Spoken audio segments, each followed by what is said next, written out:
Konnichiwa minasan, o genki desu ka? J'espère que vous allez bien et aujourd'hui nous nous retrouvons pour un nouveau Kirokiji où je vous explique d'où viennent ces petits chats tout mignons qui lèvent la patte et qui vous apportent la bonne fortune.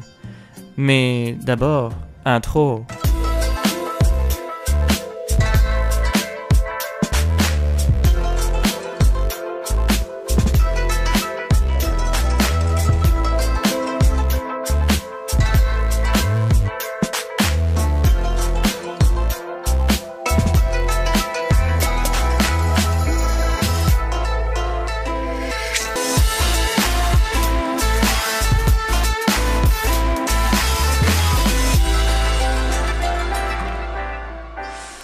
Originellement, son nom est tiré du verbe maneku qui signifie saluer ou inviter et du mot neko qui représente le chat.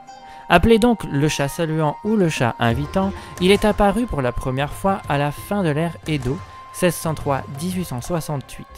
En effet, la première preuve documentée vient des années 1870, entre la fin de l'ère Edo et du début de l'ère Meiji.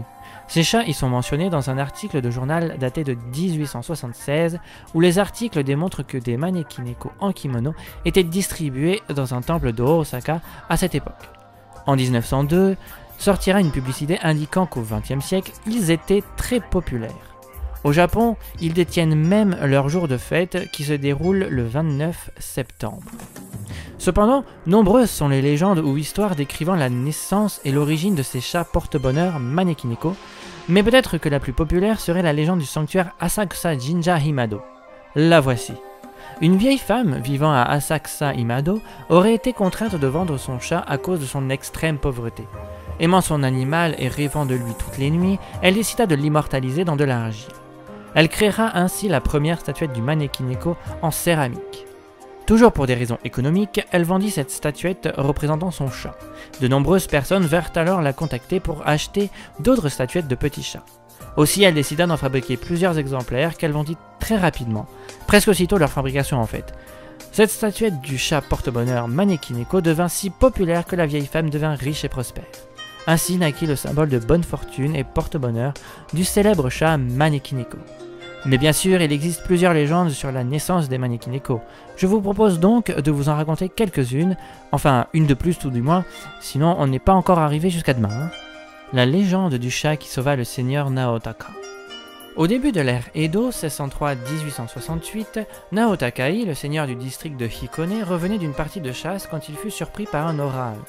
Il se réfugia alors sous un arbre en face de l'entrée d'un petit temple délabré. Sur le parvis se tenait un chat assis qui semblait l'appeler avec sa patte. Intrigué, Naotakai quitta son refuge pour s'approcher du chat qui semblait l'inviter. Il n'était pas plutôt arrivé que la foudre frappa l'endroit exact où il se trouvait naguère. Le chat lui avait sauvé la vie. Très ému, Naotakai fit connaissance avec le moine du temple, un brave homme très pauvre qui partageait ses maigres rations avec son chat Tama. Le seigneur devint dès lors le bienfaiteur du temple, qui finit par prospérer et fut renommé le temple de Go-Tokuji. Quant à Tama, le chat du moine, le jour de sa mort, il fut enterré avec tous les honneurs dans le cimetière du temple de Go-Tokuji, et pour se souvenir de son geste noble, il fut inventé le maneki-neko, la statuette du chat accueilli. Voilà pour ce qu'il en est de la naissance des maneki-neko. Mais savez-vous les différences qu'il y a entre tous et leur signification ? Parce que oui, il en existe de toutes les couleurs et de toutes les formes. Les maneki-neko sont souvent représentés avec une grosse pièce dorée appelée koban, utilisée au Japon pendant l'ère Edo justement. Le koban, porté par la plupart des maneki-neko, a une valeur de 10 millions de ryō. Un ryō devait valoir environ 1000 $. Mais je vous laisse faire les conversions. Cette pièce s'inscrit fortement dans le rôle d'apporteur de fortune. Parfois, les Japonais déposent des petites pièces à côté des maneki-neko en guise d'offrande. Cette pratique se rapproche de la coutume de jeter des pièces dans une fontaine en somme.